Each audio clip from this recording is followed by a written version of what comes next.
అర్థమైంది కదా ఫ్రెండ్స్. మనం 5 గేర్లు ఎలా వేసుకోవాలో. ఇక్కడ మెయిన్ ఇంపార్టెంట్ ఏంటంటే మనకి ఈ మిర్రర్స్లో చెక్ చేసుకుంటూ ఉండాలి వెనకమాల ఏమొస్తుందని. రైట్ సైడ్ మిర్రర్లో రైట్ సైడ్కి ఏమొస్తుంది, లెఫ్ట్ సైడ్ మిర్రర్లో లెఫ్ట్ సైడ్ నుంచి ఏమొస్తుంది, మధ్యలో మిర్రర్లో మధ్యలో నుంచి ఏమొస్తుంది. ఇది చూడండి, మధ్యలో అట్లా బ్యాక్ మిర్రర్ కనిపిస్తుంది. అది మనం కరెక్ట్గా చెక్ పెట్టుకొని ఈ 3 చెక్ చేసుకుంటూ హ్యాండిల్ కరెక్ట్గా మనకి ఈ హ్యాండిల్ అనేది మ్యాక్సిమం సింగిల్ అంటే కుడి చేత్తోనే దీన్ని మొత్తాన్ని కంట్రోల్ చేయడం ఫస్ట్ నుంచి నేర్చుకోండి.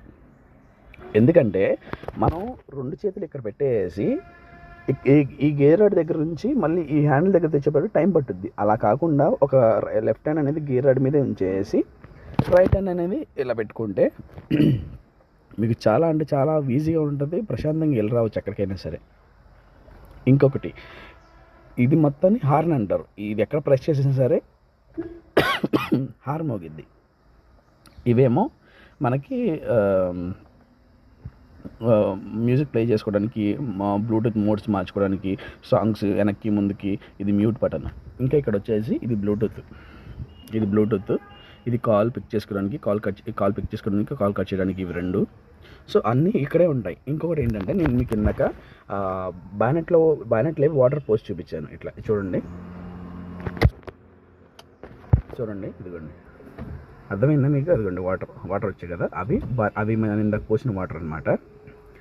ఇది వచ్చేసి దీన్ని మిస్ట్ అంటారు. మిస్ట్ అంటే ఫస్ట్ ఇలా పైకి అన్నాం అనుకోండి, ఒకసారి వచ్చి వెళ్తుంది. కిందకంటే చూడండి మీకే అర్థమవుద్ది. ఒకసారి అంటే కొంచెం టైం తీసుకుని వస్తుంది. ఇంకొంచెం కిందకంటే అలా ఆడుతూ ఉంటుంది. ఇంకొంచెం కిందకంటే ఫుల్గా స్పీడ్గా ఆడుతుంది. ఇప్పుడు ఆపేసాను అనమాట. అర్థమైంది కదా మీకు?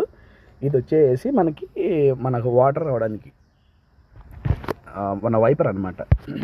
ఇది వచ్చేసి ఇది సిగ్నల్స్ అండి.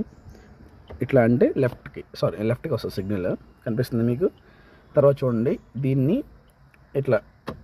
అట్లా అంటే రైట్కి వస్తుంది సిగ్నల్, అట్లా అనమాట. ఇవి సిగ్నల్స్.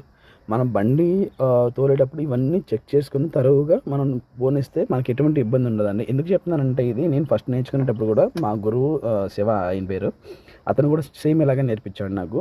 అందుకే పాయింట్ టు పాయింట్ అన్నీ చెప్తున్నాను. గేర్లు ఎలా వేయాలి, క్లచ్ ఎలా నొక్కాలి, క్లచ్ ఎలా రిలీజ్ చేయాలి, బ్రేక్ ఎలా నొక్కాలి, సైడ్ మిర్రర్స్లో ఎలా చూసుకోవాలి, ఇవన్నీ చెప్పారు ఆయన. సో ఇలాగే మీరు కూడా అంటే ఒక్కొక్కటి చెప్తూ ఉంటాను. మీకు తెలిసిన వాళ్ళు ఓకే, తెలియని వాళ్ళు చూసి కొంచెం అవగాహన తెచ్చుకుంటే బెటర్ అని నా ఉద్దేశం. Thank you.